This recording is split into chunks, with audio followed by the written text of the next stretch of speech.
Hello grade 11. We're going to do this activity here on page 193, activity 8.5. This is the program. When you open it, looks like that. When you run the program, you'll see the tables.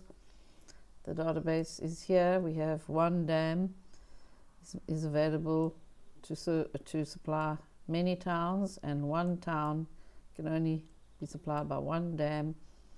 There's a one-to-many relationship because this foreign key over here, dam ID from TBL dams, is now in TBL towns. On the many side, we have the foreign key. Anyway, that's by the way. We're going to do this now. We want the user to input the name of a dam. So let's go and get an input box component in this button called average search by dam name. So let's go and find the button search by dam name, which is over here. Okay, so we're going to get an input box. The user is going to type in a name. We make a string variable. Then we say sdam equals input box, enter name of dam. Okay, so we got that. Next thing that we have to do is make sure that we are ready to go and navigate through our table, the correct table, TBL dams, and identify all the dams that match that name. And then we're going to display the name, the level, and the capacity if it is found. If no results are found, then we're going to have a message displayed instead. Now we're not going to look at the answers because that's silly. We know how to do this. We first have to go to the first row of our TBL dams, but how do we access TBL dams? We have to use the module. I'm going to open the data module quickly, condamsdb, and have a look at the name that we're going to use is going to be this here, dmdamsdb. If I click F12 here,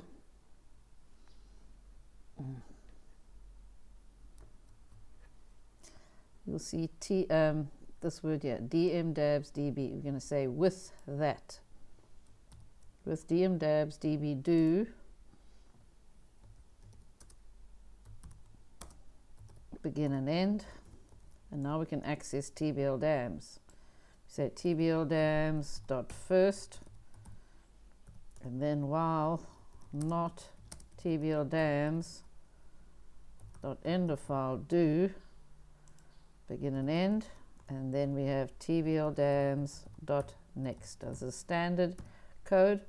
1, 2, 3 marks, done. Those are the 3 marks that you'll get for every single loop that you're going to go through a table, and that's the format and the structure of going through a table. That TBL dams is the audio table component for the dams. To find the audio table component,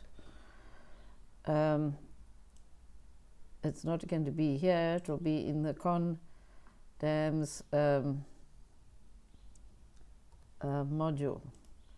But of course, these have been hidden from us, so we can't actually access them right now. But just know that it's called TBL dams. That is our audio table component that we are going to be going through. Now we want to find if the actual, we've got to get the name here, dam name, there it is. And then we have dam level and capacity. So those are the 3 fields that we need to just look for and display, but we first want to look for the dam name. So if TBL dam name, no, TBL dams square brackets and single inverted commas dam name, close the square brackets, that is equal to sdam, then we're going to do begin and end.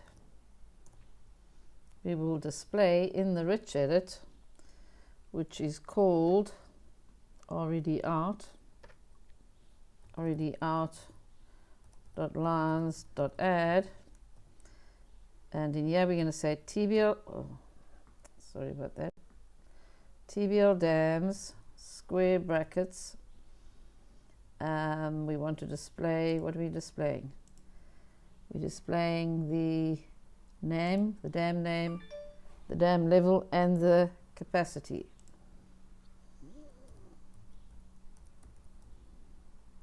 Square brackets, and then we're going to join that to a hash line. And then we say TBL dams, we're going to display the dam level, dam level, hope I spelled that correctly, plus hash 9 plus, and then TBL dams. Take note, we have to quote TBL dams each time, and then we quote the column heading. Capacity, better spell it right, otherwise it's not going to work. Now this is all inside a rich edit.lines.add statement, but we have to double check that these things are not numbers, and it looks like they are numbers. So we go to our things, okay, dam level and capacity. So we go to our table and open the table and view it in design view. You will see that dam level is a long integer, there it is, and capacity is a long integer, there it is. Okay, so we have to go and convert that from an integer to a string. So int to string, open brackets, and put that whole lot in brackets. And the same with the capacity. Int to string, open brackets, and put that in brackets. Now, yes, you're going to add another bracket at the end because that's the end of our rich edit.lines.add statement. Okay, next. Now, what's the other problem that we have here? It says here that if no results are found, an appropriate message must be displayed instead. So we have to have like a Boolean flag going down here. B found. We're going to call it B found. We're going to set B found to false before we do anything. Before we go through the loop, we set B found to false. And while we're not at the end of the file, and while B found equals false, and there'll only be one dam, we're going to do this. Now we have to put these two conditions so we can stop looking if we find a match. So if we find a match, we'll set B found equal to true. And then this is the end of the while loop. Take note, this is in the right place because I put it there beforehand. If you don't put the TBL.next, then you're not going to go to the next row each time. Make sure that we are in the right place here. This is the end of with, and this is the end. This is the end of going through the table. This is the end of with, and over here we're going to say if B found equals false after all of that, then we're going to show a message that we could not find the dam. S input, S dam. S dam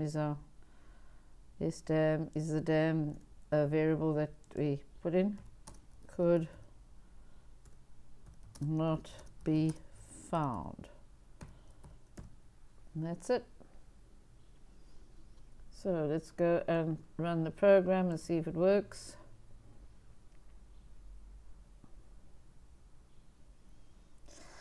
Click on search by dam name. Let's put in beer flay. Beer flay. Click OK. Ooh, beer flay, because I didn't write it. I should have said beer flay. Okay, let's do this. Wonka dam. Sorry, I can't do the click. There it is. And if we go and try and search for a dam that doesn't exist, just the word dam, it says dam could not be found. Okay, so maybe we should put some headings there and tab stops. You get the idea. This is the important part here, having a Boolean flag as well as, while we're not So if it goes to the end of the thing and b found is still false, then, and b found will still be false, because guess what, b found being true here, if it finds a match, it's going to go to the next row, but if b found is true, guess what, this while loop will stop. And that's the important part. So we don't have to go through every single line. There could be thousands of dams there, and we just want to find one, and if it's the second one or the first one in the table, we want to at least not give the processor so much work, and we want to set b found to true, so the loop will stop as soon as we set b found to true. The processor will go and see, oh, but b found is true, so that and will stop this whole loop, because both of them must be true. It must not be at the end, and b found must be false in order for this loop to continue. As soon as b found is true, and then that and will then make the loop stop, because true and false is false. All right, that's it for now.